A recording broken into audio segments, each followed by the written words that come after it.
who is not yet here, call to them and say, come on, today you have opportunity to ask those questions. And remember, please don't forget, when you go out there, if you have not, drop your email, because feedback is important for us in ADC. Chinwe, can I let you continue? Absolutely, yes. My microphone does work. No, thank you so much, John. Now, I'm going to invite somebody up to the stage, and I'm sure he will do a better job at protocol, but I do want to welcome any ladies and gentlemen and any dignitaries that are here this afternoon. But I will invite the ADC, African Diaspora Corporation Board Chairman, Dr. Joaquin Okafor, to welcome you officially to this conference in London today. So if we can give him a round of applause, please.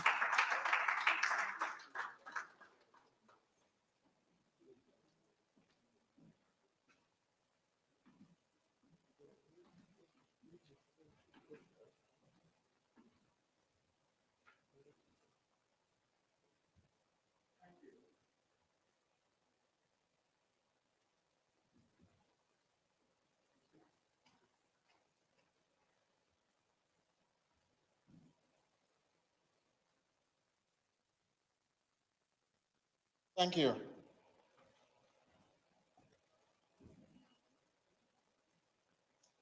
Yes, we are now in part two.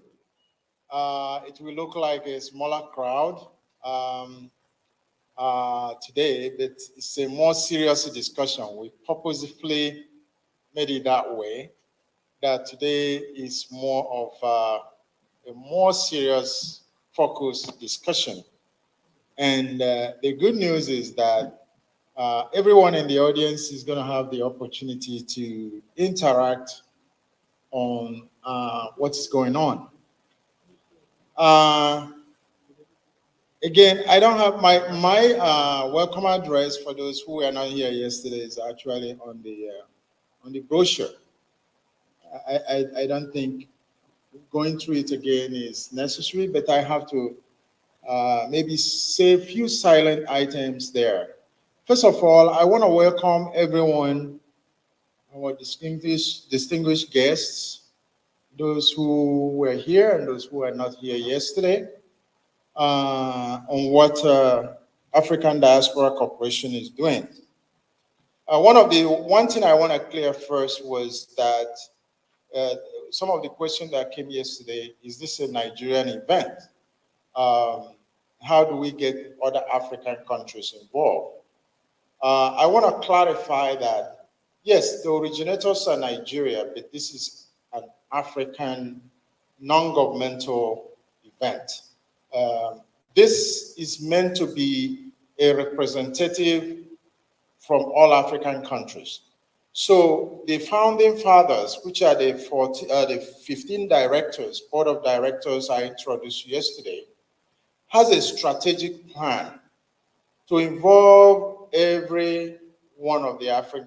and every one of the African countries. We're going to have a director, an executive director in those countries. And if you have somebody or know somebody who is interested in our strategic plan for Africa, please give us the name, because we need a representation in each of the African countries. Let me take an example. We talked about insurance. The challenge we have in health insurance and healthcare in Nigeria is the same in all African countries. So if you take, for example, the health insurance, what we did in Nigeria was to take the policy plan that Nigerian Insurance Venus has, which is just one of the companies.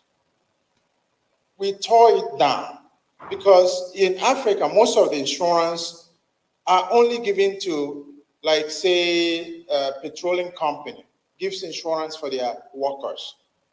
Insurance, private insurance for individuals is almost non-existent. Unless you work with a company, then you are covered.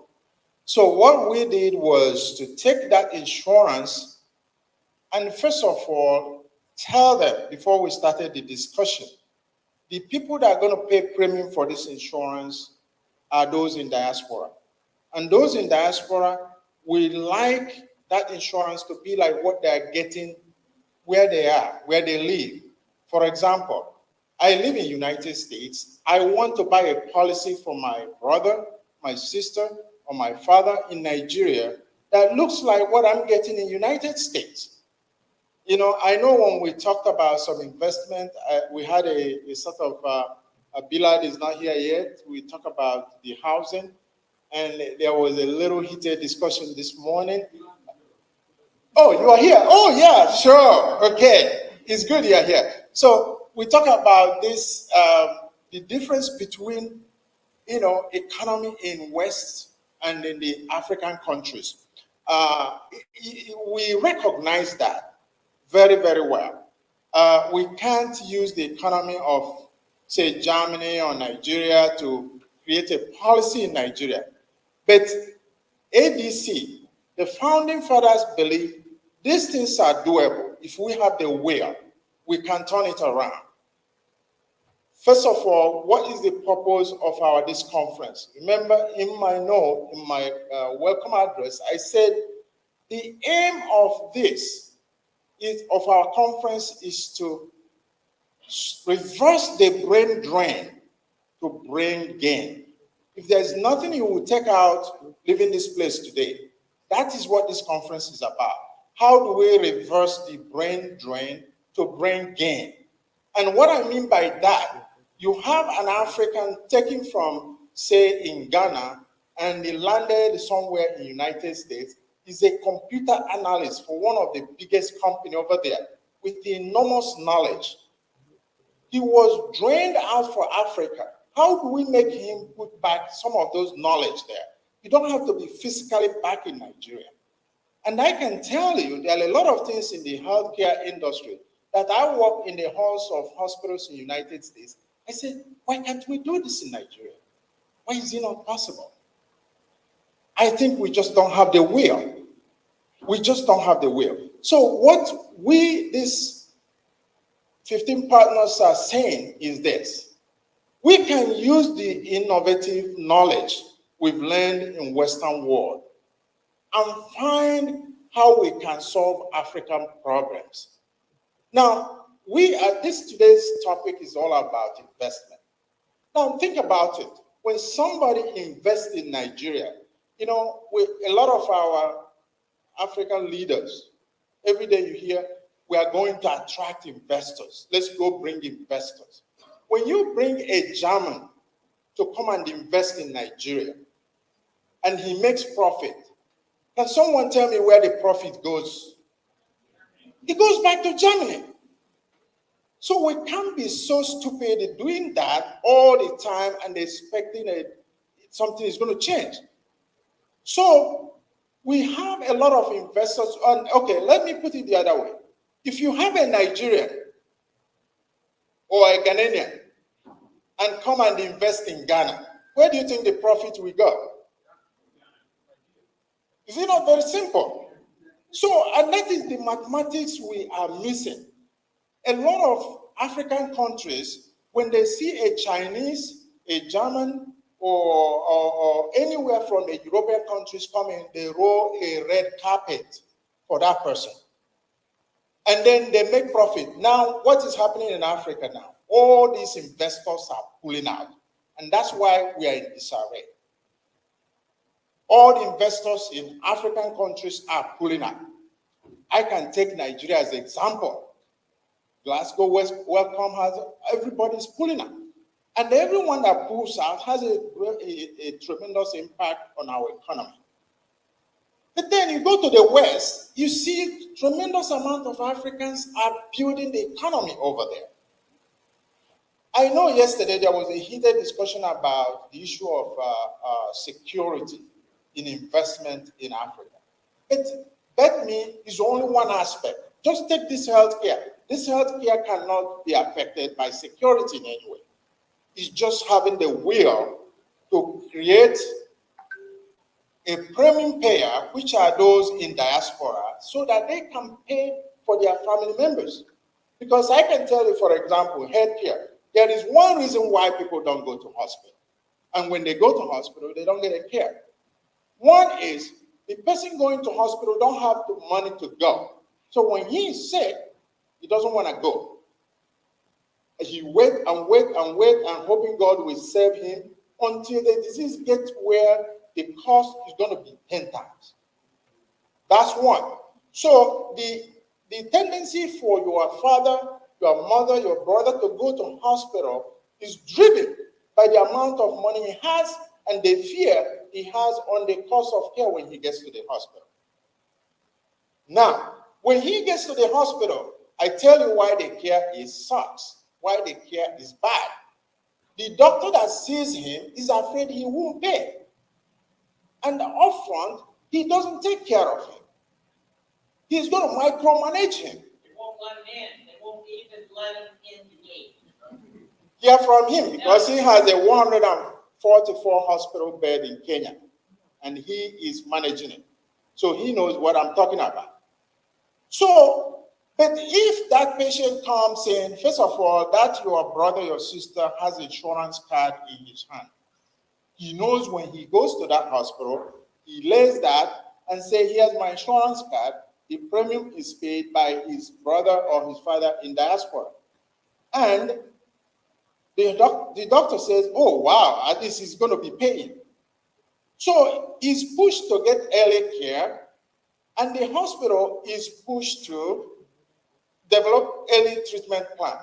And this is sample of what we are talking about, an innovative idea, and it becomes a win-win situation for everybody. Because it is very more expensive when you hear your father is sick in the hospital somewhere in Abuja, and you now telling how much millions it's going to cost. Now, and I can tell you one other thing that is very outstanding in that insurance that we're talking about is it was very strict when we started to talk about preventive health care. In other words, going to a doctor when you are not sick. It doesn't exist in Africa. But we know that here in Europe and the US, you are entitled to go at least once a year to see a doctor free, just to check you like you service your car. You don't wait until the car breaks down. The insurance companies we made could not believe we are pushing for it. We say you must have it there. People should be able to go have a check, make sure the cancer has not developed in their body before it becomes obvious. So that preventive health care is one thing that we actually put. And at the end of the day, Venus Medicare is so excited about this policy. And this policy we want to take across the entire African continent.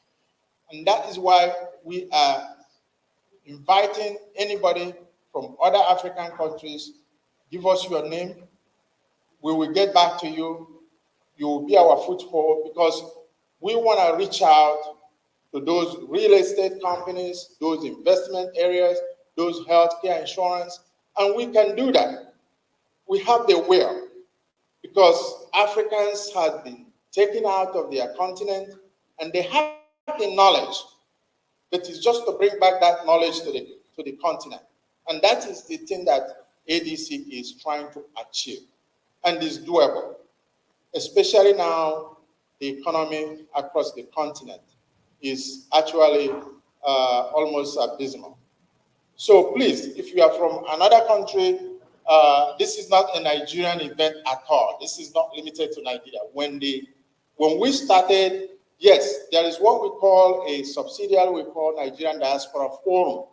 And that is also another thing that we're actually going to expand to other African countries. The Nigerian Diaspora Forum, because you may be hearing about it, apparently there was a tape we're supposed to show here yesterday from our CEO in Nigeria, but that tape had some issues. The NDFI was actually how we started initially.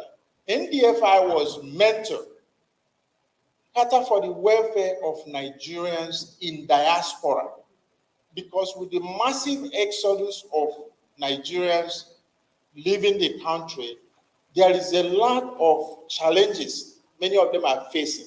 Some facing immigration problems, some facing housing problems. So it is still today. That's why when you go to our website, you're going to see NDFI, and that is there. The NDFI is a non-profit organization.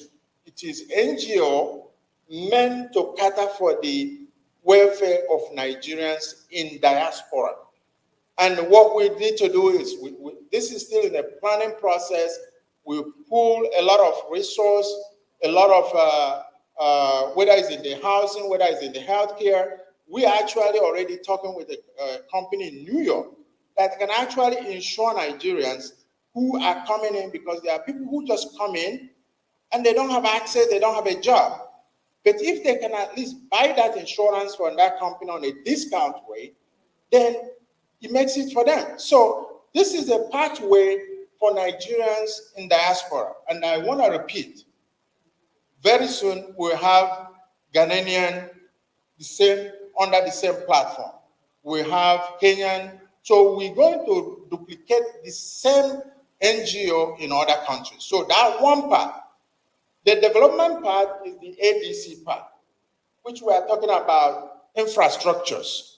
And all we need to do is take those knowledge that we have in the Western world and duplicate it.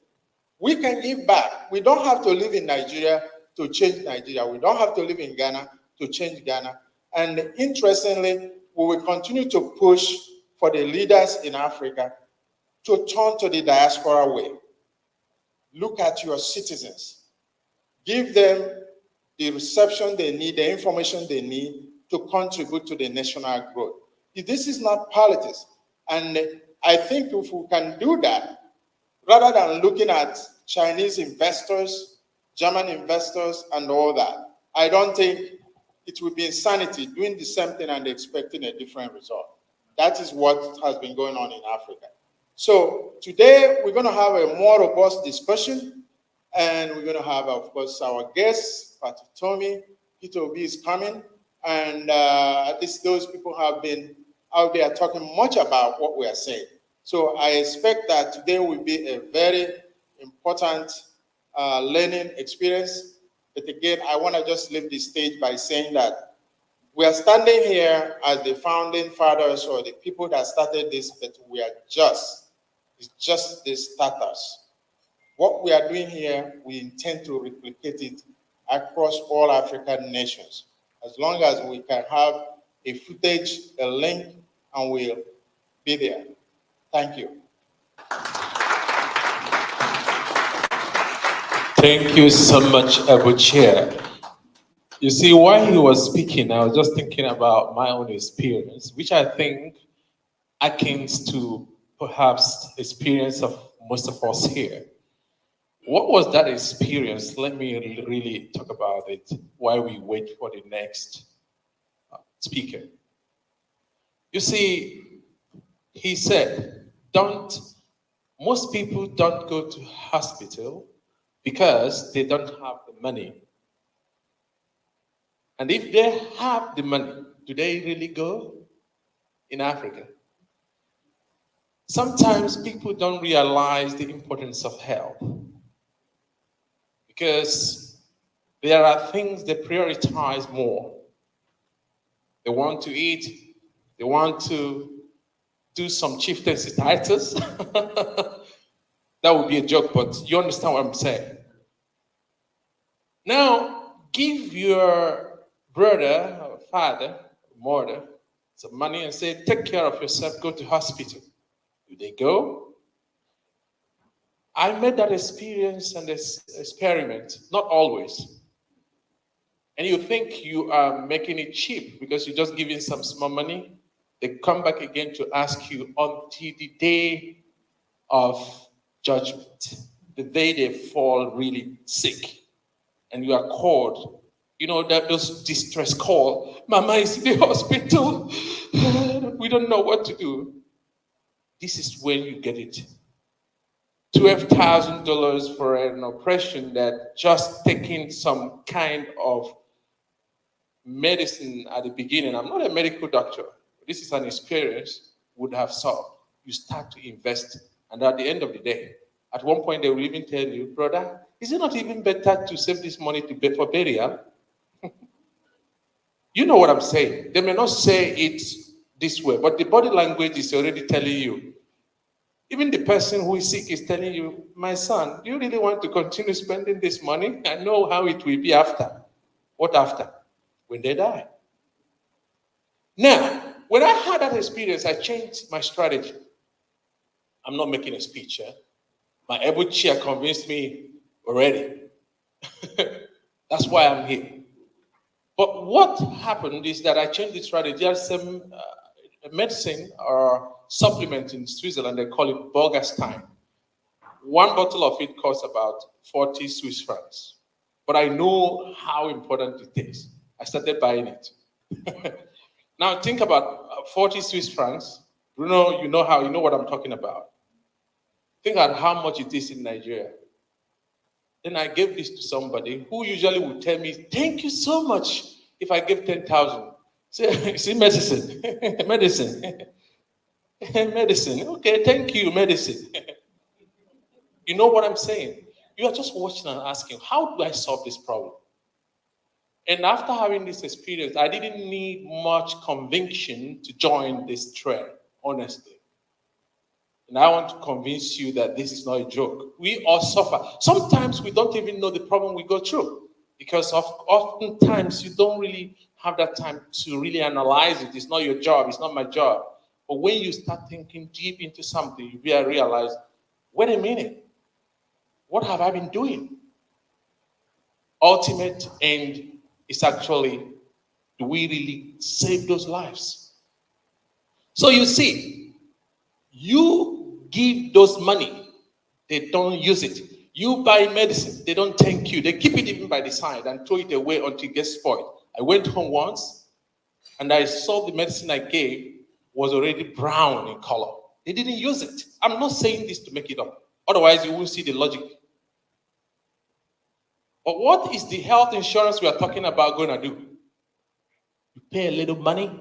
It's very little, very minimal compared to what we spend without realizing it at the end. And someone gets this health insurance. So you give your mother the money to eat. You take care of her. But you put small in this health insurance and these problems are solved. You are sick, mom, go to hospital. Because they are not going to pay. Here we go.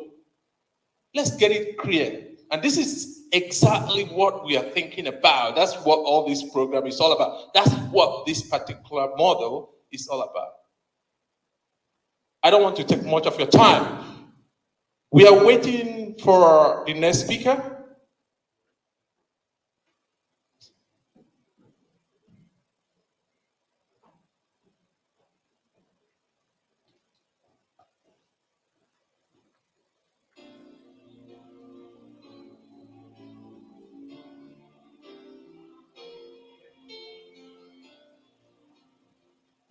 Yeah. Give us an interlude, please. You're doing the right thing. So at this point, I will yield back and allow Chinwe to come and introduce the next speaker.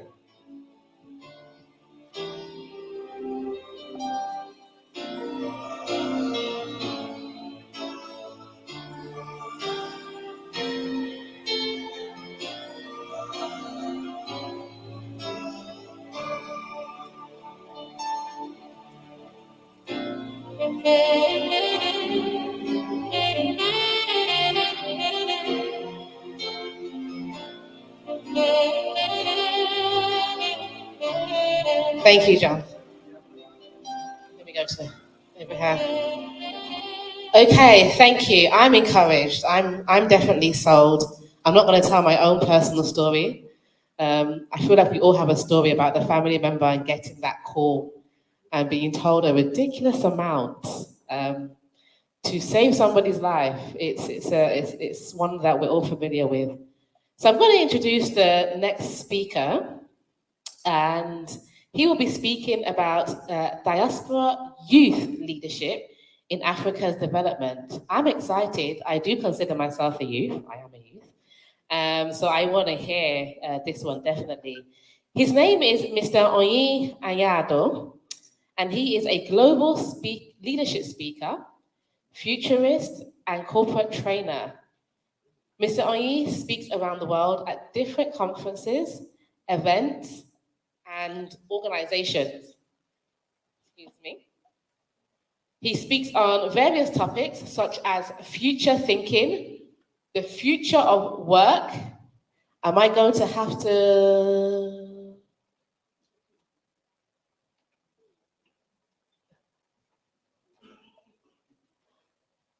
Okay, just flow with me, everybody. Flow with me. We're going to actually skip him and move on. So flow with me, flow with me. Okay. Thank you, Chief there. We're moving on to,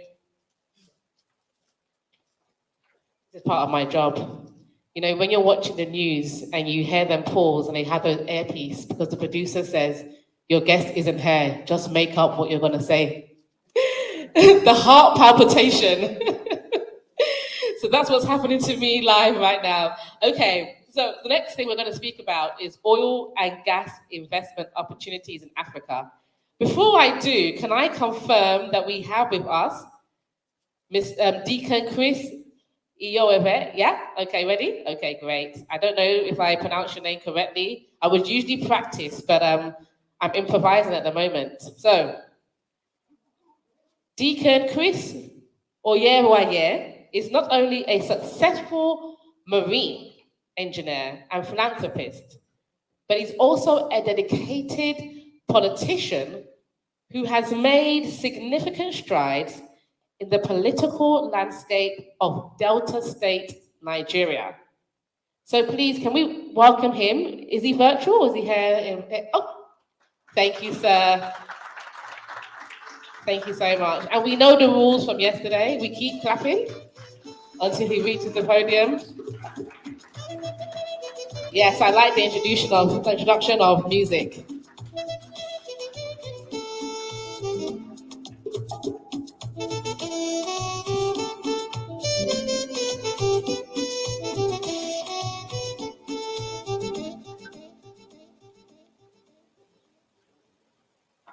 Good afternoon, everyone. Good afternoon. Honestly, I want to appreciate everyone for taking the time to be here. And most importantly, I want to appreciate the organizers of this conference, African Diaspora Corporation. I want to let you know that what you are doing is an incredible amount of work. I know what it is because I'm also involved in things like this. And I know at the beginning, a lot of network, a lot of phone calls, a lot of sacrifices involved. Your resources, your time. It will demand a lot of all that. So I want to congratulate you for what you have done, seeing what happened yesterday. I want to give you a big congratulations.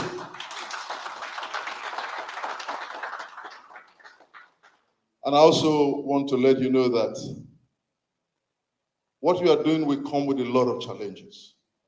But please, if you remember Africa and where you are coming from, a wise man was speaking that if you truly want to appreciate what God has done for you, look at where he has brought you from. There are going to be challenges, but please remain steadfast. I am convinced that there's light at the end of the tunnel. I also want to share with you, because why I'm saying this is that exactly a month ago, I was speaking in Atlanta, Georgia, on a similar thing that you are doing here. And just like you, that was their inaugural meeting. So it shows that there's a movement already. There's a trampling already. There's a budding already. People who are determined to change the landscape of Africa.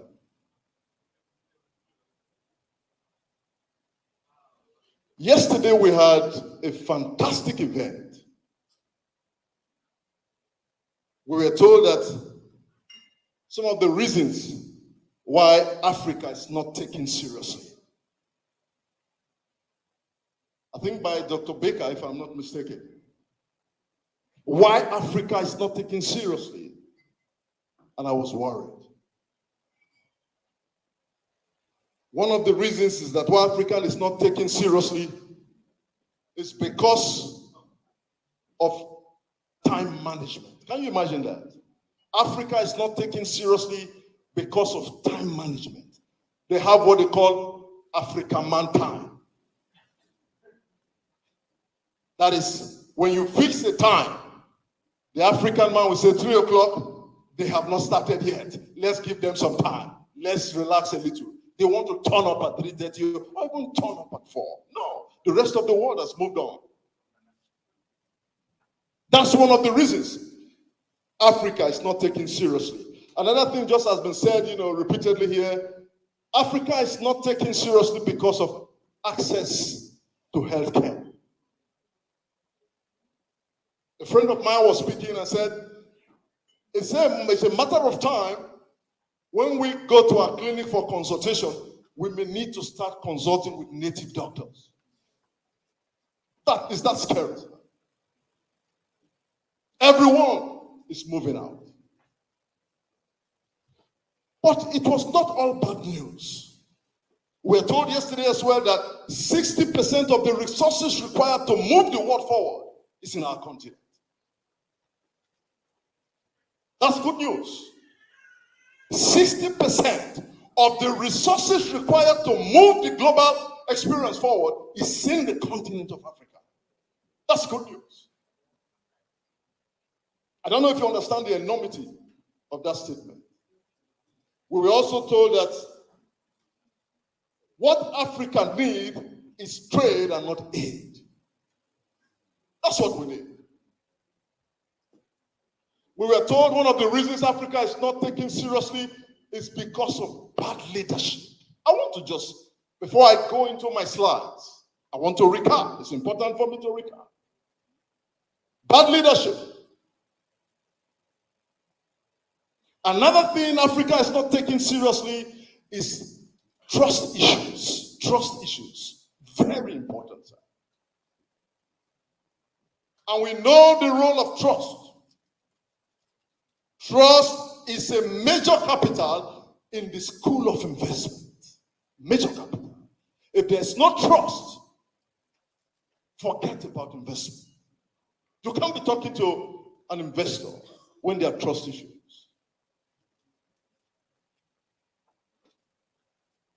One of the things I learned yesterday, we were told about what is possible in real estate. What is possible in real estate? Gladdens my heart to hear the kind of potential that we have in Africa. But the wise man was speaking, just like we were told yesterday, you need 3 things to succeed in real estate, which I'm sure my brothers here will corroborate. Number 1 is location. Number 2, location. And number 3 is location. And with the little portfolio I have in housing, I want to tell you something that you should take home. Return on investment on real estate in some locations in Nigeria, they are better than what you have here, sir. I'm talking from experience.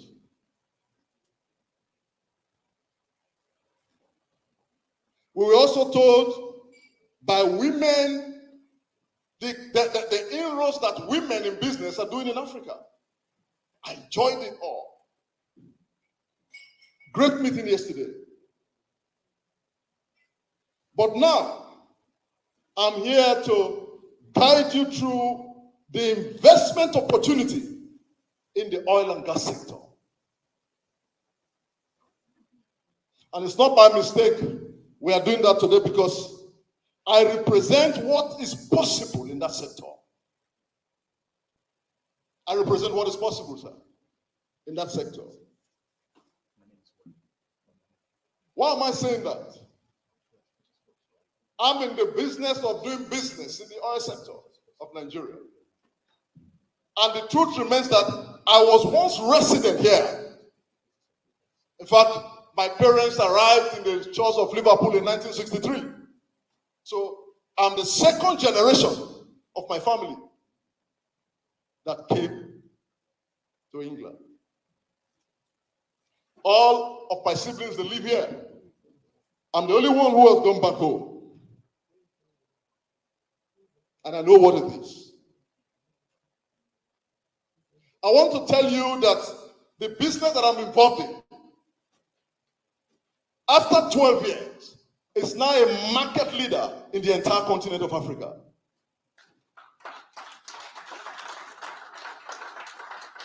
I will share some of those secrets and stories with you. Because I believe that in the oil and gas sector, holds a lot for Nigeria. You hear Nigeria, they say this, it's an oil nation, it's an oil country. True. But sir, for all these years, we are only just rubbing on the surface. I can tell you for sure. I told them in Atlanta, Georgia, that where I'm from, the Niger Delta, for the purpose of administrative convenience, you have about 9 states that make the Niger Delta Development Commission.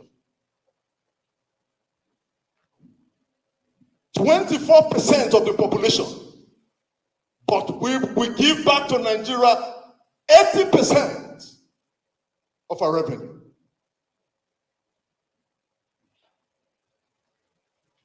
Those are the things I'm here to share with you. Please, there's a lot of investment that is open. You will see it in the slides that I've prepared. A lot of opportunities.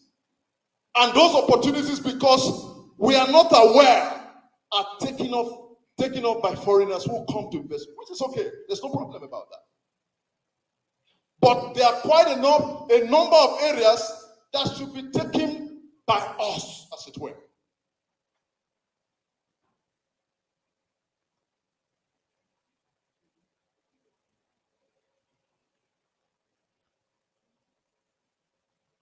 The outline of my presentation today. I'll just do a brief introduction, and I will share with you the overview of the oil and gas sector in Nigeria. The major products that you can get from petroleum. Revenue from petroleum from 2017 to 2022. The downstream and upstream investment opportunities.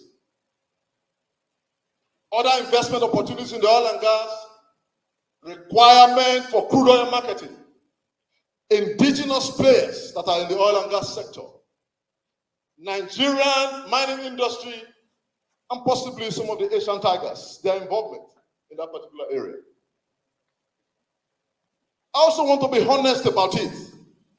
Because if I'm asking you to come and invest, we have to be honest to a point. So there's a SWOT analysis that I've done on the sector as well. And also, to round off, opportunities in the marginal phase. Then I'll close. And in closing, I will share with you my own experience, my pictorial experience of what I'm doing in Nigeria. Because I'm glad to let you know, sir, and ma'am, that the business I left UK and went back to Nigeria, it's almost impossible to do it without consulting with us today. Almost impossible, sir. Nigerian oil and gas sector provides one of the strongest opportunities for both local and global investors, sir. The opportunities are numerous, too numerous, sir, and highly diversified with guarantee on premium return. All things being equal, sir. The kind of returns you have in the oil and gas business in Nigeria, I tell you, sir, you can check it, you can't find it anywhere else. I have friends who have vessels in Norwegian and say, look, how do we get our vessels? You are saying you will tell me that there are trust issues, there are security issues, but I'm telling you what is possible. A detailed analysis of the operations, the dynamics and potential, which is the crux of this presentation, will provide the much needed knowledge and guide for prospects. In summary, the oil and gas sector in Nigeria is a gold mine, but have not been fully tapped at all. So that's why you see that the global brands are there. And with all these your security issues and trust issues, they are not about to leave, sir. They're there. Chevron is there. ExxonMobil is there. Total is there. Egypt is there. They are not about to go away. In fact, they are crying for more investment. Oil and gas with the related products accounts for 90% of Nigeria's total export volume. More than 80% of the government revenue still comes from here, sir. Sadly, though, sadly, I say sadly for the fact that there are a number of things that are playing now that we can play with in our minerals that will make the oil and gas business like a child's play. The minerals that are in the ground in Nigeria, sir, from coast to coast, if we expose them here today, we will not leave. It will make the revenues we are deriving from oil and gas a child's play. The nation is among the top 3 largest producers of crude oil in Africa: Nigeria, Libya, Angola, and also occupies a premium place in world ranking. Average capacity 2.5 billion barrels per day. Nigeria is ranked among the 10th largest exporter of petroleum in the world and the largest natural gas reserve in Africa, ranking 7th globally. It has attained an annual average production of about 2,000 billion standard cubic feet of natural gas, for which a high percentage is still being flared annually. Most of the production, you go to our cities, you go to the centers, the oil and gas centers, you see that flaring. They flare the gas, and that is money that is being burnt away. That is where you come in. That's where you come in. I know of many gas projects that have been deprioritized. Deprioritized. Why? Because there are no funding. If they are funding, the government and the OICs are going to prioritize them. Sorry.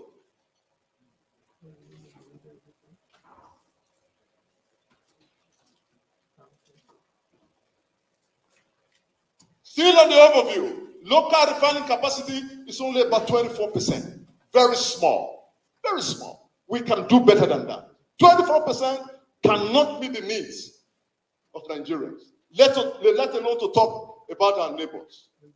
Creating a huge demand gap for refined petroleum products on local supplies. We never have enough of it. Sadly, though, because we should enjoy the comparative advantage of being a major producer. As I speak with you, there are queues everywhere. In an attempt to bridge the gap, the downstream industry has been opened up to private sector participation and foreign investment. It's been opened up. You can take advantage of it, sir, and man. The signing of the Petroleum Industry Act in August 2021 has also helped in creating better conditions for investors as well. You need to take advantage, sir. A lot is happening back home. We need to position ourselves to take advantage of it.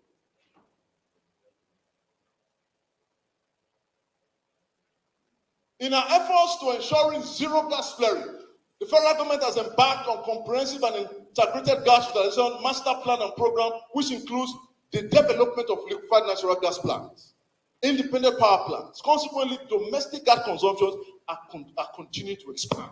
Sir, these are all crying for investment. The opportunities there, sir. As I go on these slides, I don't want to, bore you with the fact that, okay, you need mega money to be able to get involved. There are areas that you can get involved, you can work from home, sir. You can work from home and take advantage of what is ours. I have done it. It's working for me. And I'm convinced it will work for you as well. Now, this is what you can get from crude oil. In refining the products, the raw crude oil, you subject it to temperature, you pass it through a fractionating column, and the different product begins to fractionate at different temperatures. Time will fail me to begin to list this, because even in gasoline, even in diesel, even in kerosene, liquefied petrol, LPG, asphalt, some of them can be further broken down. So there's business everywhere. But the sad truth is that it's not in the hands of the people.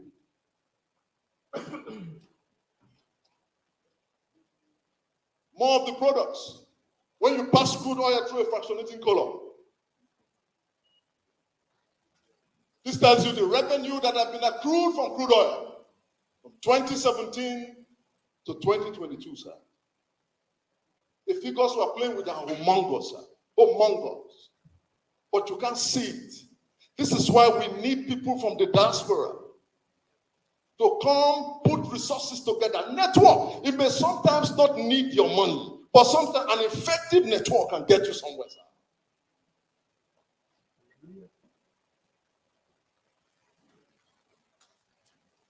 Investment opportunities in the oil and gas sector. I want to start with the downstream. You see the opportunities that are available for you and I. Available, sir. Refining. Establishment of modular refineries. Please, when they say modular refineries, say, oh, the figures are huge and all of that. Modular refineries, because of recent technology, they can come in small packages, sir. They don't have to. They don't have to be big. And if others are entering, why not you and I? Also, I tell you, I'm looking at that. I'm already trying to have a space already. I want to do that. It's possible, sir. Establishment, construction, and maintenance of storage tanks for refined products, sir. If you get involved in storage tanks, you can never go wrong, sir. I tell you, sir, from experience. I own a few big barges, and I tell you, the calls for storage is on a daily basis. The marginal feeds, the people that run the market, they don't have enough storage. NMPC doesn't have enough storage. You can't go wrong on investment of storage. You cannot go wrong, sir. Transportation of refined products from place to place. Marketing of refined products. Establishment of processing plants. Still on downstream, sir. And industries for the production of refined mineral oil, petroleum jelly, and grease. Establishment of chemical industries that utilize refining products such as linear alkyl benzene, carbon black, and polypropylene. So these are opportunities for investment. I want you to look at this as I begin to go on, sir. There's something that is possible by your hand. Gas. Establishment of gas treatment plants for domestic and industrial use. Establishment of gas power generating plants, fertilizer plants, exportation of gas. These are Nigeria has more gas than crude oil, sir. For crying out loud. More gas. 38% of gas in Nigeria is in my state, Delta. So we know what is at work. We know what is going on there. But I want to let you know that they are all crying for investment.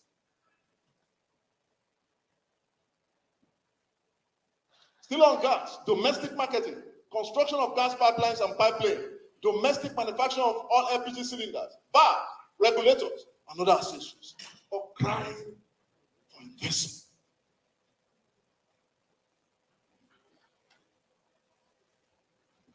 Now on the upstream, with proven oil and gas reserves of about 37 billion barrels. and about 200 million cubic feet, 200 million cubic feet, respectively, of gas. Numerous investment opportunities are bound as well in the upstream sector, sir. We need to take advantage, sir. It is not by mistake that God has placed these things in that place. It is for you and I. And most of the benefits are not accrued to us. That's why I'm here, to tell you what is possible. Upstream investment opportunities, survey, geotechnical control establishment, mapping, sea bottom surveying investigation, data analysis. Some of this you can work from home, sir. It's not all mega box to get them established. You can work from home.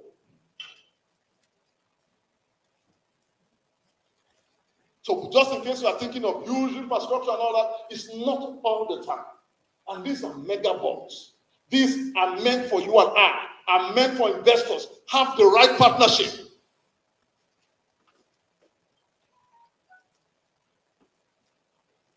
Upstream investment opportunity. There are civil works, site survey, preparation of drilling location, construction of access roads to drilling locations, construction of mud pit and slab pit, or concreting jobs at rig sites. These are all opportunities for us to take advantage of.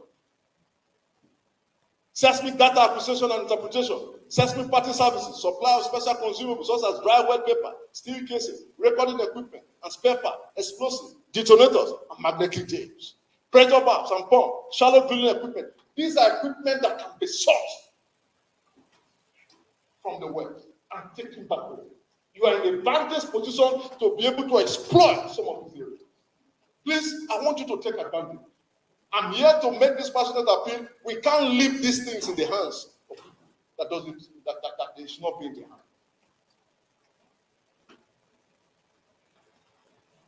Geological activities, wireline logging, core analysis, geological studies, geochemical studies. These are studies that can be done from the comfort of the home. Or just have a small caravan somewhere in one small land and pay for people. You are in business. You are in business. Drilling and workover rigs, field transportation of equipment for haulage and rig movement, general and specialized services such as case running, welding, and catering, provision of mulch and other chemicals. Drilling, still in the upstream, crude oil production, transport and storage again, like I told you, construction and maintenance of crude oil facilities, flow station, pipelines, wellheads, construction and maintenance of storage tanks, terminals. These are, some of them are just maintenance activities. You are maintaining a particular area. It may not be everywhere. You have a small maintenance thing. You are just maintaining for, a particular flow station.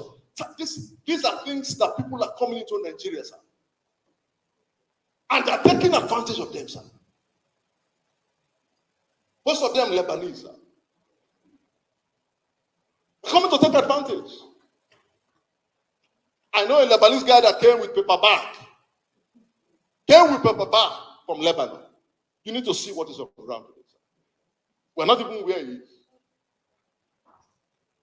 2 years ago, he did wedding in Lebanon, sir. So there were limousines to pick everyone from the foot of the aircraft. Money from Nigeria. Limousines were lined up to pick everyone from the foot of the aircraft. Oil and gas legal services, our lawyers in the house, oil spillage cleaning, oil and gas consulting, tank farm construction, lubricant production, sales of petroleum tankers. The list is endless. Endless. Oil and gas pipeline security. With an app today, you don't need to have men physically on the ground looking at pipeline. You don't. But that's what is happening. That's what is happening. I'll leave that for another day. The kind of kickballs that we're playing with just to monitor our pipeline, it will shock you. Oil and gas enterprise software application, equipment leasing, fuel haulage and logistics, domestic DPK retailing, oil and gas brokerage services, all there for the asking, sir. Requirement for crude oil marketing. You may look at some of them big players. But please, I don't want us to leave this hall and say, "No, this is for no oil and gas for big class." No, sir. No, sir. I didn't go with, I left London, I left UK with almost nothing. Went back home with almost nothing. So what are we talking about? So if it is possible by one, it is possible by another. Sir. That's my take. The requirements for crude oil marketing. An upstream investor who has acquired an oil prospecting license and must have completed a minimum work on the concession. One who may apply for crude oil license, local refineries, allowed to do that, international refineries, reputable oil and gas traders. You can apply for it. Who may purchase Nigerian crude oil? A bona fide end user who owns a refinery or a safe outlet like you have filling station. You can apply for it. These things are possible, sir. An established large volume trader with proof of global network, operations and volumes of crude oil handled in the last 3 years. Applicants must have a minimum annual turnover of at least $500 million and a net worth of not less than $250 million. Now, just to bring us up to speed, to build the momentum in the house, I've taken time to research about indigenous players in the oil and gas industry so that you know that if it is possible by them, it's also possible by you, sir. And this thing is crying across Africa, waiting for us to take advantage. The first on the line is myself. I will show us the things that I have done in the industry. Just going back and the tenacity to succeed was all I took back home. You're well aware of Aliko Dangote, the refinery, 13 billion. Thank God for that. But you don't need to get to that level. There are other areas that you can get involved in. If you think that is too much. Theophilus Danjuma, Southern Atlantic Petroleum. I've just run Adewale Tinubu Owando, Florence Alakija, Brandt, Ojako, and Austin Avru, Seplat Petroleum. Tunda Afolabi, Bola Shage, Benedict Peters. So I took time to just list the players. And the common denominator of all this is that they all started from somewhere, sir. You too can start from somewhere. It doesn't have to be a huge investment portfolio. That's the message I'm passing here. If you look at their history, they started from somewhere. Even when I just mentioned Aliko, you need to look at somebody gave him money from the very beginning, small. They all started small. So what you have today is sufficient, sir.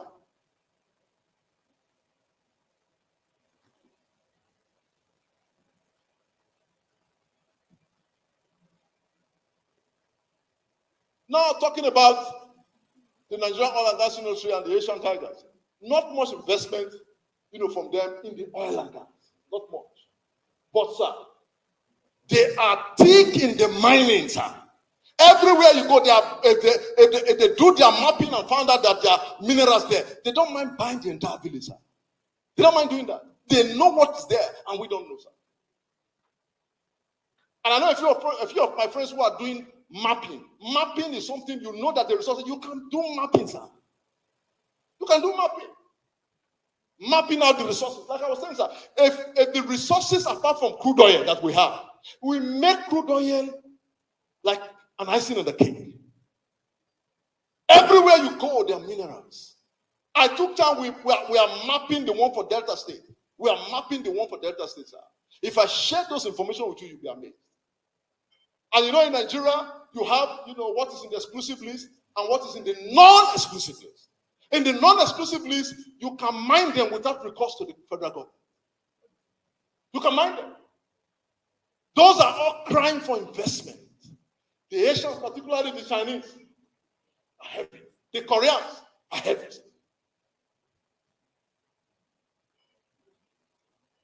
However, Korea has made inroads into the Nigerian economic space in other sectors.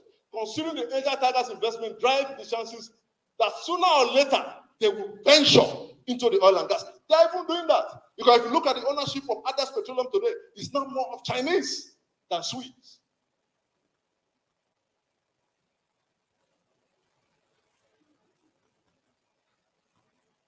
I did a SWOT analysis so that one is transparent. We're not trying to dress it and try to say, oh, Nigeria, the bad press, and all of that. No, sir. We are looking at the strength, the weakness, and the threats, and the opportunities as well. Nigeria, the strength, Nigeria is endowed with significant volume of oil and gas reserves. It's there, sir. It's there. We are barely tapping into it. Established infrastructure, because we have been producing oil since the early 60s. I tell you, the infrastructure is robust, it's developed, and the manpower is there. It's one of our strengths. Strategic geopolitical location. Wherever you go around the Niger Delta, they're dotted around there, you find it. Government support to indigenous participation in the oil and gas, it is there. You will see it when we come to the marginal fields. If you cannot be involved in the upstream, by all means be involved in the marginal fields. Most of the marginal field players are people like you and I, sir. They are there. They come to us all the time to move product for them.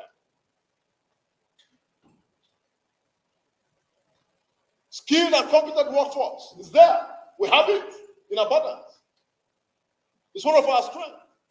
Highly diversified products, derivatives with high demand everywhere. The quality of our oil, sir. The quality of our oil. There's a place called Pennington.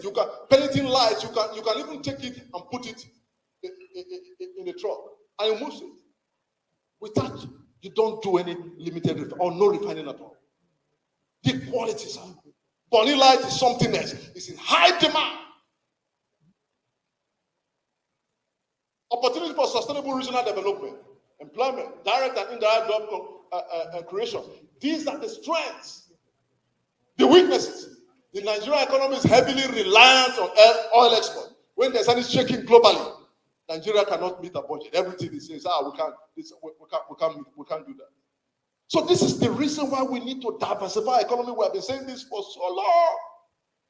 Apart from crude oil, there are other mineral resources that are there. If we exploit them, this will be crude oil become an icing on the cake. Insecurity and sabotage. That's a problem that we have. We must be frank and upfront. But the truth, sir, can I shock you? Even the insecurity in the oil and gas is looking for investment. Looking for investment.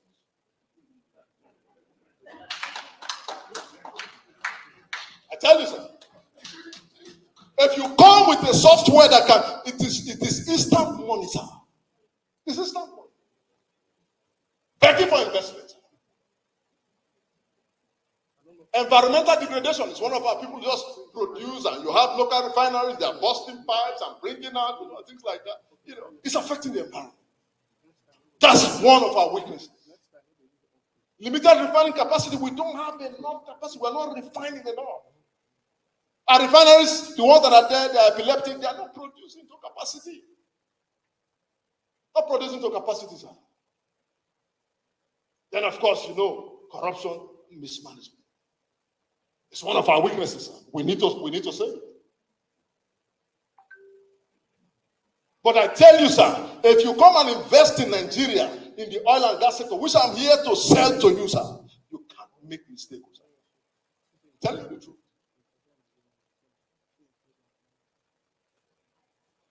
Opportunities, gas development. Gas development is something that, I have a lot of guys who do small, gas plant.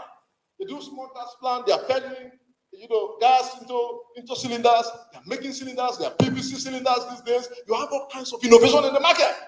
You can take advantage of that. Crying for investors.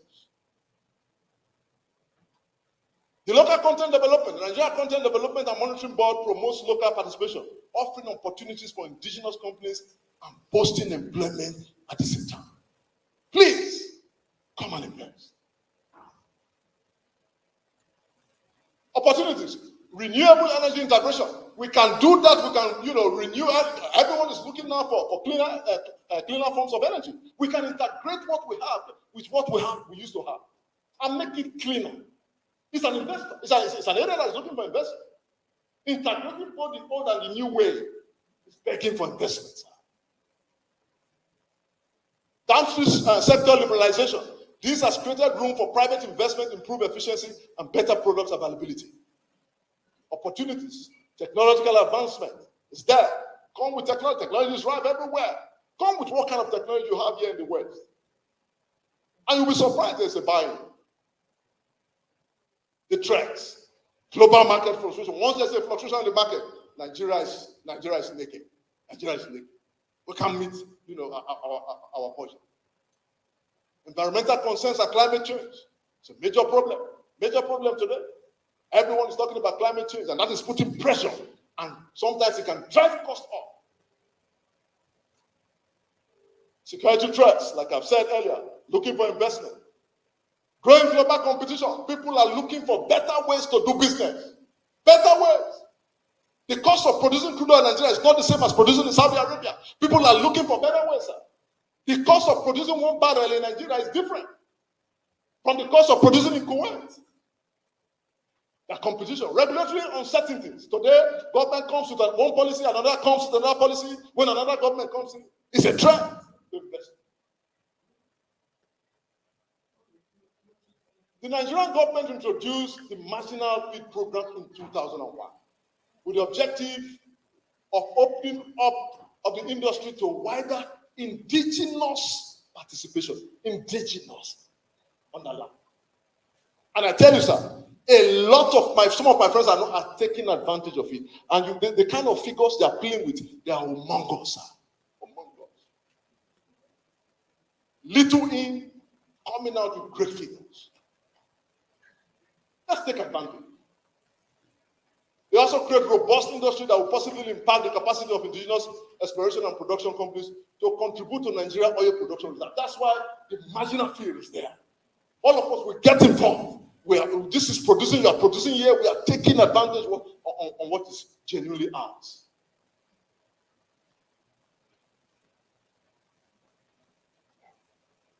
Why invest in marginal fields? Comparatively low price of marginal field asset in Nigeria. It's low compared to anywhere else. Closeness or proximity to already existing production facilities. This is something that is working for marginal fields. Now, if you have a marginal field that is sold to you, you will almost find out that there's a pipeline of the OIC that is close by. It's close by. So you can channel your product through metering system and you'll be able to know what you are producing and what you are selling. Very important. Not that you are going to start a marginal field from scratch and then do a pipeline as well. No. The systems are already there.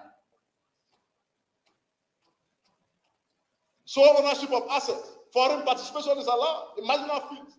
And the tax incentive is something else. Something else.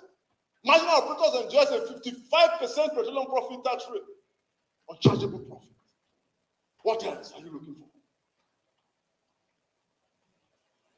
Conclusion, sir. While this space is limited to expand further on the investment opportunities in the oil and gas sector of the Nigerian economy, I can confidently say that the opportunities are bound and they are enormous. The opportunities ranges from high-end activities such as building refineries to other value-added services, not only the big ones, the small ones as well, in the upstream and downstream sector. Gladly, the current trend caters for both indigenous and foreign players who meet the minimum requirements. The oil and gas sector is open for exploration and the benefits are huge and fulfilling. I'll tell you, by the special grace of God, I'm the MD of this company. It's called Wellman Group. Wellman Group, like I was telling you earlier, we started small, as they would say, slowly but surely, and today we are where we are. And like I said earlier, if it is possible by our hand, it's also possible by your hand. That's the truth.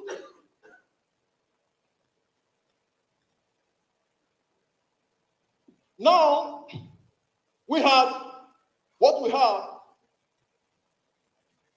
You see what you have this is an oil facility, a platform that is owned by Chevron. Now, you see this asset, they call it self-propelled modular trailers. You see it down here. I'm glad to let you know that we have the largest fleet in the entire continent of Africa. They are bought brand new. It's not that they were second hand. Brand new. That's what we use to move these structures, sir. That's why I tell you that if you want to move oil and gas structure in Nigeria, we are positioned for it. We don't go and beg for it. You will need to come and talk to us.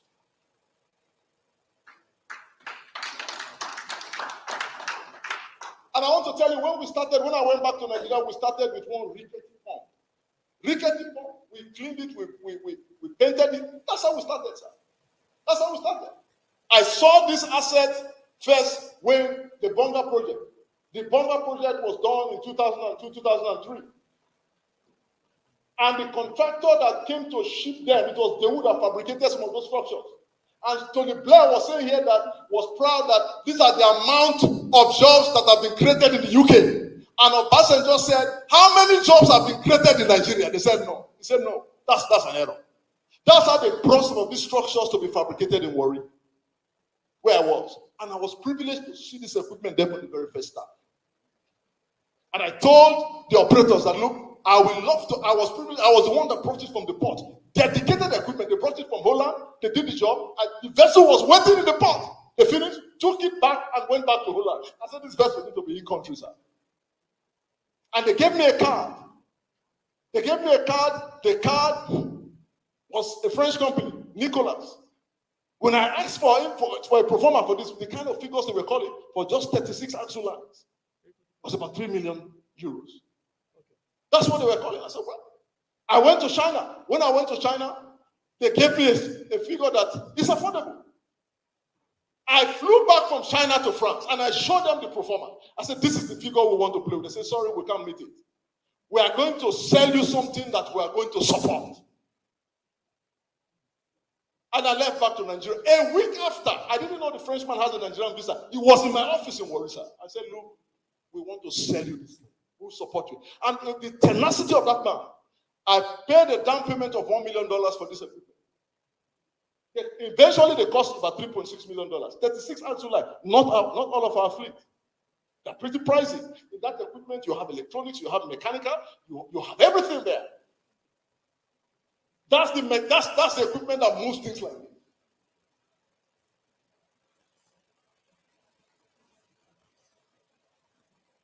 That's it. This is my business today in Nigeria. This is what I do on a daily basis.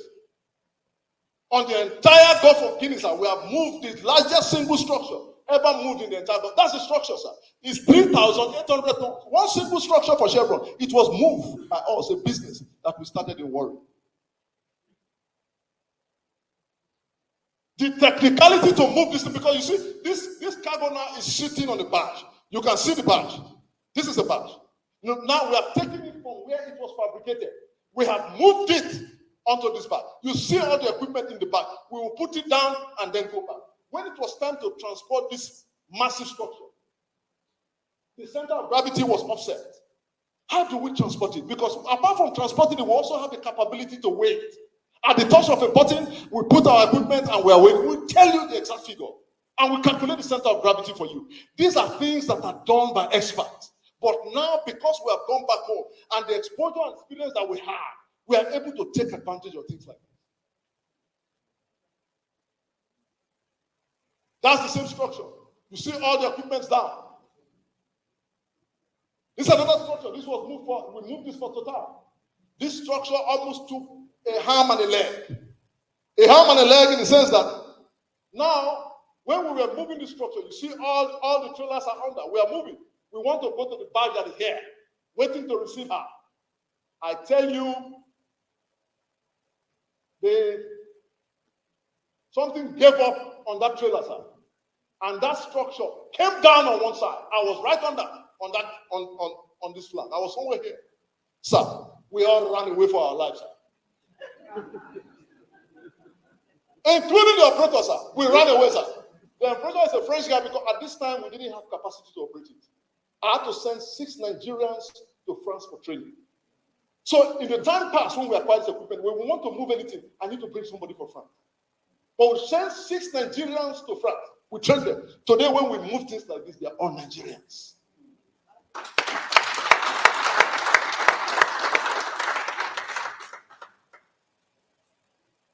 That's the same structure. That's the Frenchman that was there. He was, because of his experience, he was able to go under, isolate some of the axle line, lifted it up again. That's how we deliver the structure. Without him, I tell you, we would not have been able to do it. The Dangote fertilizer and the Dangote refinery. If you see Mr. Dangote, you can ask him. Without this small company, that thing would not have taken off. They had this structure for 2.5 years. They didn't know how to take it to site. And I came along and said, sir, we will take these things to site. There were 69 structures. I said, we will take it to site for you. They didn't believe me. So what I did a demo.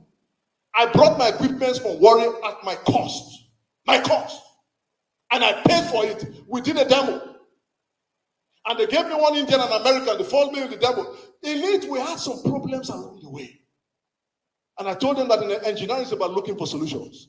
It's not all going to be, we are not telling you that there's not going to be problems. They're going to be, they are not surmountable. The Indian guys refused. But the American came and said, look, Chris, what do you think? I said, this thing is doable. And they called 3 contractors, 2 from abroad and myself. When we went there, by the time we finished our presentation, Dangote said, I want to sign with you. I want to sign with you now. I was able to demonstrate capacity, not because I was local. I had capacity behind me, sir. Now, this is called the ammonia converter for the Dangote fertilizer. So when we wanted to move this structure, Julius Berger, who did that road, some of us who are familiar with the Julius Berger, who did that road, said they refused to sign. They said, no, this thing, you know those, you call them deck on pads. If you know Ekpe very well, if you are going, you see some of those bridges, you think it's the road, but they are on pads. They said, those things will collapse. That don't do it. And we came and we demonstrated capacity engineering, because if you look at these axles here, now this structure can be lighter than when you are carrying sand. All this weight is distributed along the axles. So we did that calculation. The day we were to transport to Lagos State government, they came with LASMA, police everywhere. They want to see, because we delivered the structure, sir, safely, and that's why you can see that the fertilizer refinery is standing there, sir. All 69 structures were safely delivered. Safely delivered.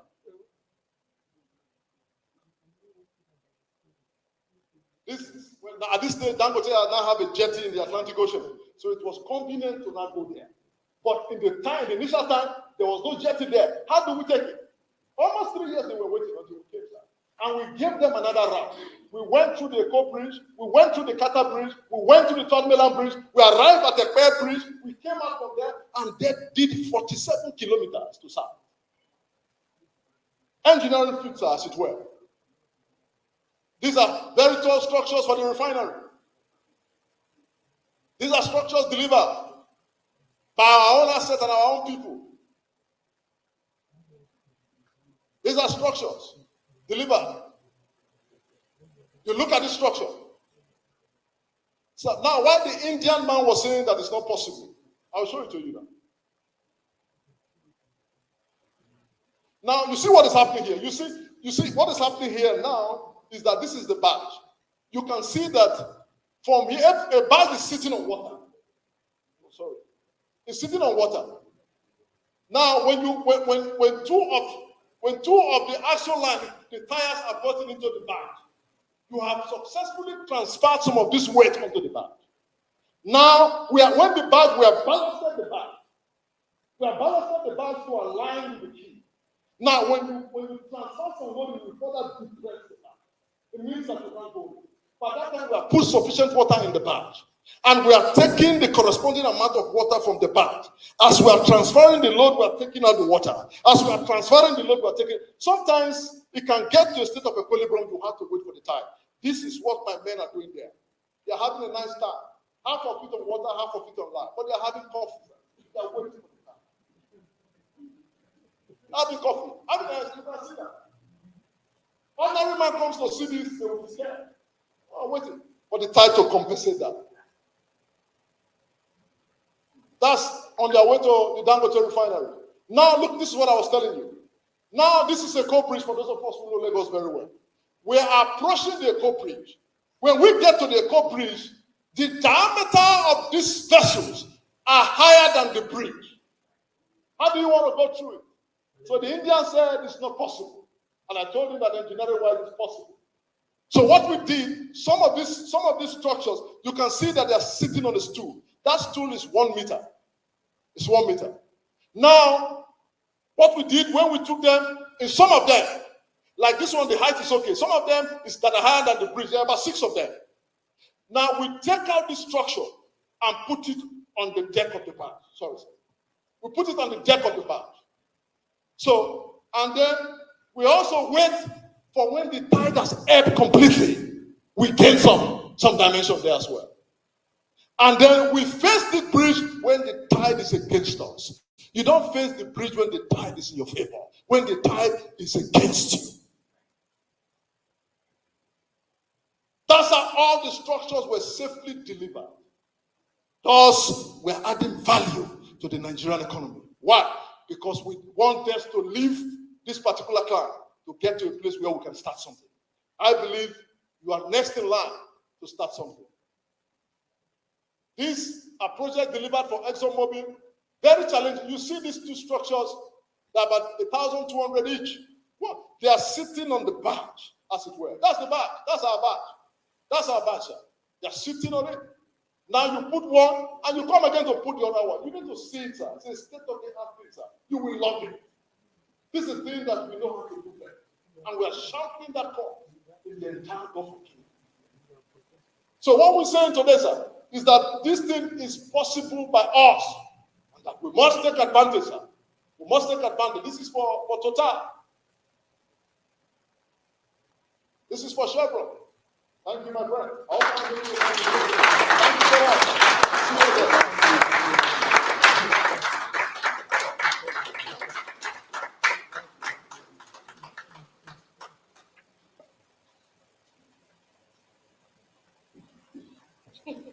Thank you. Wow. Wow. That deserves a standing ovation, but it's okay. I know we're comfortable. That was something. I mean, that was fantastic. I'm encouraged. Thank you so much. Yeah. You pulled out. You really, really pulled out, and you gave us insight in a way that was tangible, that allows us to actually apply it easily. Well done. Yes. Thank you. Okay. Thank you so much, Deacon Chris. Eob Warrior. I'm inspired. There's one thing you said, actually, and I want to read it out. You said, they know it is there, but we don't know. Now we know. Yeah, now we know. Yes. Now we know. Now we know. Let's take the opportunity. Let's leave with the same energy we had whilst watching him and listening to him. Just powerful. Before did you want to say something, John? You want to come in there? What else can I say? Thank you so much. That was so inspiring, awesomely delivered. I feel like going in now. I feel like right now. Thank you so much. And I understand why you show those images, because imagery is very powerful. Yeah. And sometimes you see those equipment and you think, that's not for me. But what you did is you showed that it's for us. Not to be scared of the machinery. Not just us as men, us as women. Because I said, I'm inspired. That means I want to do something. She Even told as a me young and I leader. got inspired as well. And that's why I moved down here to listen, because I couldn't just do that from behind. Yeah. Thank you so much. Thank you so much. Thank you so much. Okay, I'm not going to keep going on there. I do have a few people to recognize before we bring on our next speaker. I would like to recognize Ambassador Uzo Owune, and he is the former ambassador to Fiji. Is he in the room? Welcome, sir. Welcome, sir. Welcome, sir. Thank you for being here. Not Fiji? Oh, Comoros Republic. Where did I get Fiji from? I will not pass blame to anybody. Thank you so much. Thank you. I do apologize, sir. I'd also like to recognize Mr. Deli Odrufo, who is the chairman and CEO of BIDAC. Yeah? Welcome, Welcome, sir. sir. Thank you for being here with us today. Thank you. I'd like to welcome as well Barrister Kachi Okezie. He is a legal practitioner and consultant in Abuja and the UK. Are you here today? Welcome, sir. Welcome, sir. Thank you. And for those of you who were not here yesterday, I'd also like to recognize the Director General for the National Population Commission, that is Chief Osifo Ojogun Telson. Welcome, sir. Thank you so sir. much. And finally, Mr. Emmanuel Trumps, who is the Commissioner for the NPC also, that's the National Population Commission. Yeah. Welcome, sir. Thank you all for being here. Actually, finally, I'd like to welcome you all once again. I know some people have arrived late. You are all welcome. Thank you so much for being here. I'm going to pass over to you to welcome our next guest. Thank you so much. I really appreciate. Yeah. There's someone I really want to recognize as well. Permit me to recognize the guy behind Njenje Media. Mazi Ezoke, please stand and say something to the audience. Welcome. Right at this point, if you permit me, yes, I'd like to take we did not permission. say we saved the best to last. We said, no, I'm joking. You know that. I enjoy working with her because she knows how to reorganize and organize. Huh? And now I am even learning how to speak. No, I do it like this. The British way, you know. Wait, do I sound that way? Hey! No, not you. I'm going Niger, if that's the case. I will bring my Niger accent out now. Not you, but I'm getting better now, you know. I don't know how. All right. Right at this point, I want to introduce somebody who we have been waiting earnestly to hear from. A professor of political economy and management experts. Patrick Okedenachi Utomi. I like that. Please, let's clap for them. Let's clap for them. Thank you. Thank you. Yeah. Thank you so much. Yeah.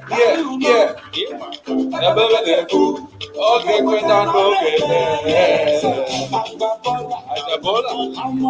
welcome, sir.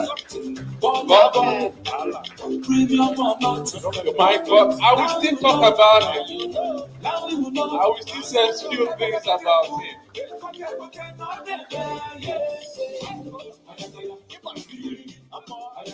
This is wonderful, sir. Permit me to introduce you, to say a little things about him. Please, let's be seated. Thank you, sir. So, let's be brief about it. He is a fellow of the Institute of Management Consultants of Nigeria. He was a former presidential candidate. He's a founder of Center for Value in Leadership, CVR. He founded the African Democratic Congress, a party. He is a professor at Lagos Business School and has served in senior positions in government as an advisor to the President of Nigeria, the private sector, as Chief Operating Officer at Volkswagen at one time. Sir, we are honored to have you here. You're welcome, sir. The stage is yours. Oh, thank you all so much. I am even more honored to be in your presence and to share some thoughts. First, I'd like to say that it's truly a thing of joy to see the kind of effort that is being made to focus on the continent of Africa and the possibilities there. You know, they say when you are not sitting at table, you are most likely to be on the menu. And many times, Africa is on the menu because Africa is not sitting at table. But this is really a tragedy of monumental proportion, not just for Africans, but for the human race. Because the future of this planet is Africa.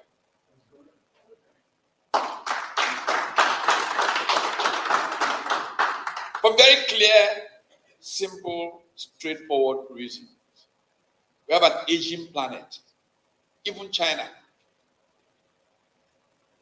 is in a demographic crisis. Africa is where the youth bulge exists to assure this planet of renewal and production.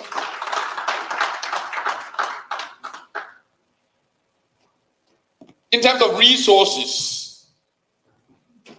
Chris spoke a little to that. The amount of resources that this planet has been endowed with that is resident in Africa is phenomenal. And even in terms of land that is available, you all know that there's a land grab going on. China, everywhere, they're all trying to buy up tracts of land in Africa. This is what we must educate our people to manage well. So the future of this planet is returning to where it started. The civilization, the human civilization that we know, or the presence of man on this planet started in Africa. And people began to migrate in different directions. If you want to get a pretty decent reading of this, try Jared Diamond's book, Gems, Guns, and Steel, and see how the human race evolved and how things started in the Fertile Crescent and where we are. This full cycle is coming back. Africa, which was the beginning, is going to be the future. So, how are we Africans dealing with optimizing on these possibilities? Africa was a victim for a long time. Slavery, colonialism, and all of those. But it is possible that Africa's loss of yesterday will be its gain for making tomorrow what it promises to be.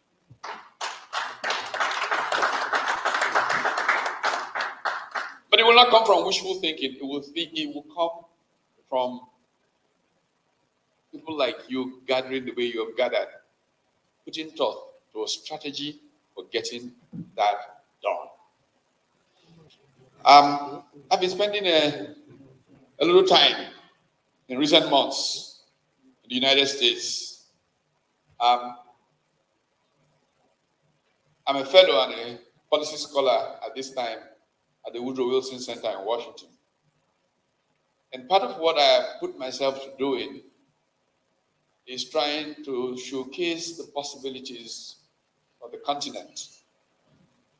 I came to that assignment, if you will, or the work that I set for myself there from a role that's full of some irony. I'm current chairman of PAFTRAC. Few of you have heard of it, very few of you may have heard of it. PAFTRAC is a private sector Pan-African Trade and Investments Committee that's supposed to advise African heads of states, the AU, on trade and investment policies. You know, many years ago, I got caught in a very painful, almost humiliating conversation. Late former French Prime Minister Raymond Barre, along with Aspen Institute France, used to have biannual summits that were called Europe-Africa summits. They took place in Annecy. Annecy is somewhere in France, closer to Geneva than to Paris by a long stretch.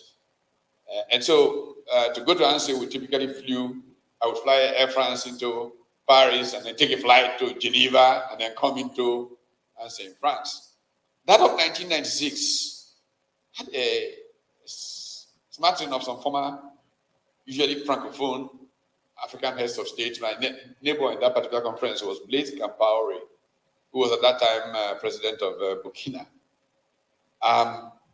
But the particular story is of a conversation with Fome, one of who is currently president of Côte d'Ivoire, and the second of who, I hear rumors, maybe the next president, I don't know.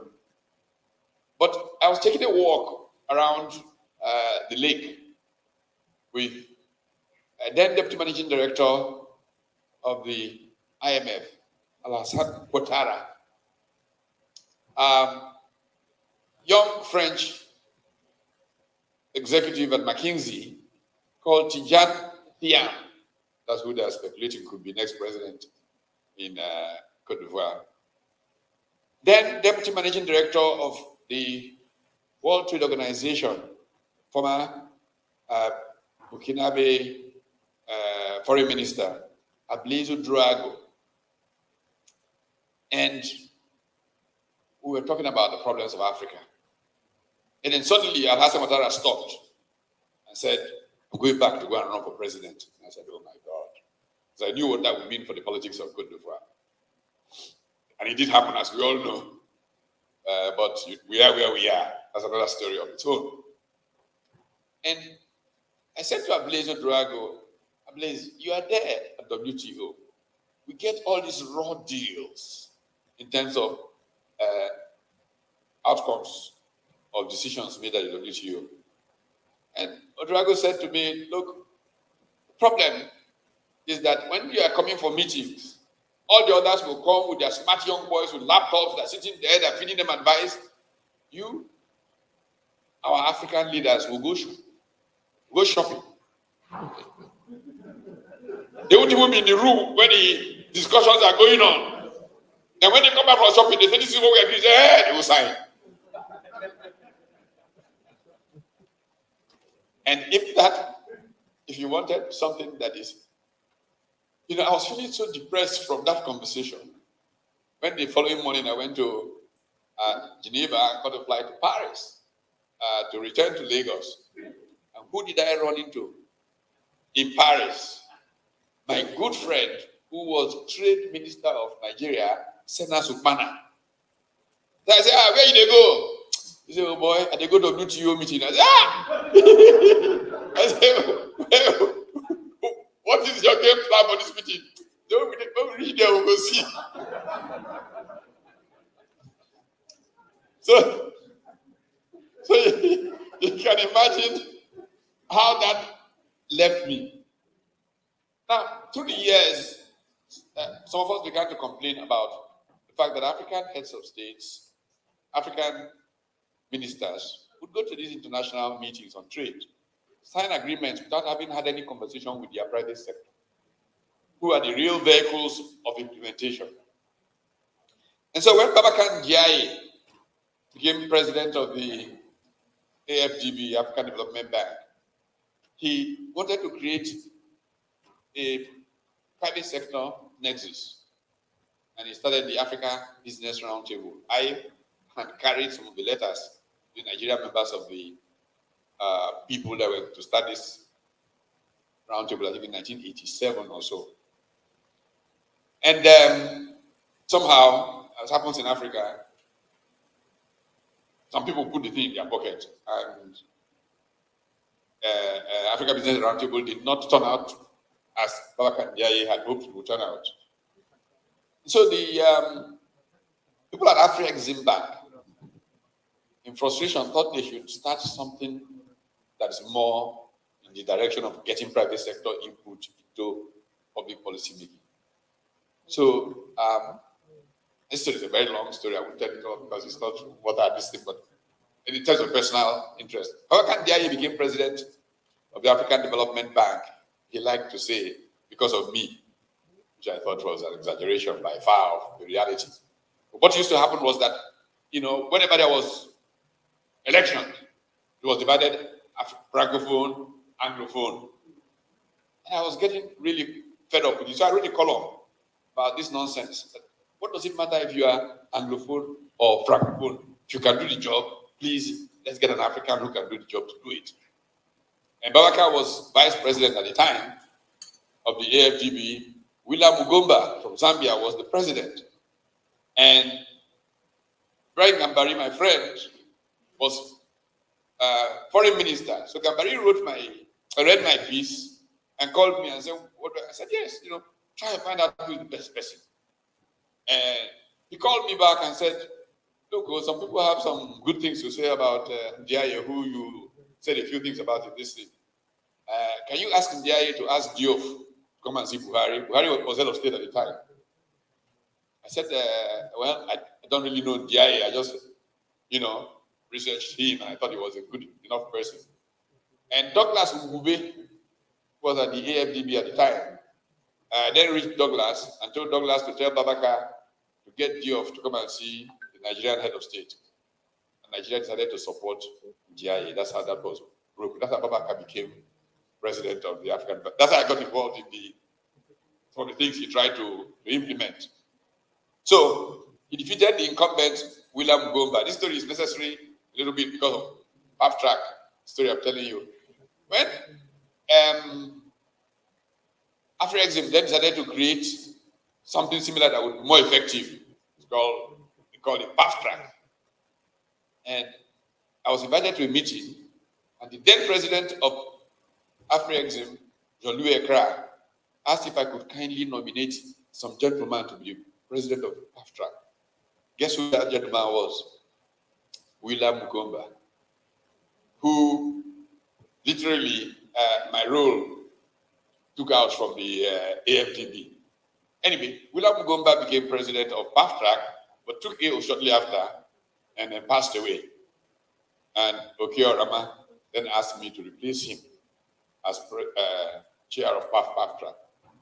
So in that role in path track, I have tried to create a certain, if you will, new thinking about how the private sector and the public sector should work in formulating public policy that would lead to growth and development, building into African trade. So part of what I try to do in my current role in Washington is to see if I can bring a pipeline of African leaders. We hosted President Obasanjo 2 or 3 weeks ago, to speak to some of these issues. In a few weeks in September, we'll host a number of subnational leaders, like state governors from mineral-rich states, to look at mineral wealth, national savings, infrastructure that facilitate intra-African trade and economic performance. So it's in that regard that I come to this conversation, because the possibilities of Africa are looking us in the face, but we will not harvest them unless people really commit. Are there frustrations about getting trade going in Africa? Yes, there are. The Kiniyawe's presentation was ebullient, was enthusiastic. That's how anybody who is in something that is going well should be. But of course, you can walk away and think everything is fantastic, and then you try, and then you will know it's not as easy as that. What is the biggest problem?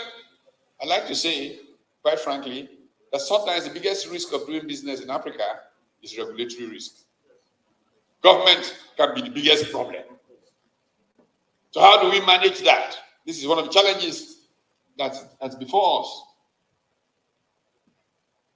Well, let's bear in mind a number of fundamental things and how we all play a role in changing that environment.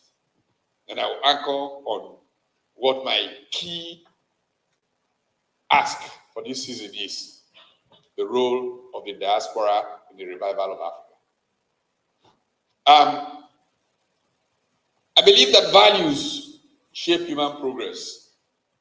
I believe that institutions are fundamental to how nations thrive. Now, I once wrote a book titled Why Nations Are Poor, and I offered a framework for understanding the wealth of nations. And this framework has a number of interdependent variables. One of them is kind of policy choices that we make. That's very important. Much more important even, the strength of our institutions. Why are institutions so important? I believe that if you look today at most of the writings by historians, economists, political scientists, there is an increased consensus that what has separated the rich and the poor of our world is the strength of their institutions. because institutions essentially set the boundaries to acceptable conduct. If your behavior is outside of the accepted boundaries, there is a consequence, there is sanction. If it's within that, then people can trust more. And they trust more, they can invest, interact, and create value. If people cannot trust you, they get burnt once, twice in trying to do business with you. They either don't try, or if they're going to try, they will hedge. In hedging, they generate costs, and your costs make you uncompetitive. This is why institutions are so important. I actually wrote another book around that subject that's titled Managing Uncertainty, Competition and Strategy in Emerging Economies. So, in this business of trying to build strong institutions, who are the most important players? Who are those that make for strong institutions? But perhaps the best conversation I know of on institutions is offered by a man who won the Nobel Prize in economics for work he did in that area, called Douglas North. His 1990 book, Institutions, Institutional Change and Economic Performance, is probably one of the finest conversations on that subject. And his main thesis is that interested parties like those of you here get involved. As civil society, you eventually, not by decreeing anything from you lose, I win, agree that it is best to have a level playing field.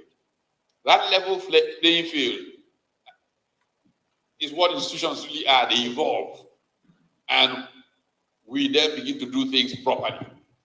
Right now, until people like you get involved and strengthen emerging institutions, we are going to be challenged in attracting the appropriate investments, either from ourselves or from others, to allow Africa to harness its potential, which is tremendous. I am particularly concerned, for example, with trade and growth. In human history, if you look at it, people discover the benefits of trade, where you produce very well what you have the appropriate endowment for. And somebody does his own, then you exchange. Everybody gets better off. But you know what has happened historically? And people sometimes don't pay enough attention to this. When we begin to trade, we are all prospering. Then some people suddenly want to protect the gains they have made from the trade. And they begin to erect barriers to trade. Economists call them beggar thy neighbor policies. And as they begin to erect those barriers, you get economic crises that begin to develop. And people get sensitive, small things annoy them, and you have a war. You have a big war, and millions of people die. This cycle has been happening through human history. And we're back in it. You know, we are now in deglobalization. And we all prospered from globalization, the world, generally speaking. But right now, the Trumps have shown up, these people have shown up, and people are protecting the gains that they had from yesterday's trade and wondering whether we should continue in a globalized mode. Even economists, Nobel Prize winning economists who supported globalization yesterday, today are being Paul Krugman and co. are saying, wait a minute, maybe we made a mistake in the way we took our positions yesterday. And don't God help us, or God prevent it. But the longest period without a major war from World War II, as a result of the institutions that were put in place in Bretton Woods, are getting brittle. And if we are not careful, we could be on the edge of another major global conflict. So this cycle has been there through most of human history. But if we are building strong institutions, we're going to make progress in Africa. What are the other variables? I'll just quickly finish those variables. Human capital, education, health. I mean, people sometimes don't realize how fundamental for progress education and health is. Human capital is the basis for our competing. And if we are not investing appropriately in education and in healthcare, we're not going to be able to be major competitors on this planet. Last month, I was at the AU Summit in Accra. And for some reason, I was asked to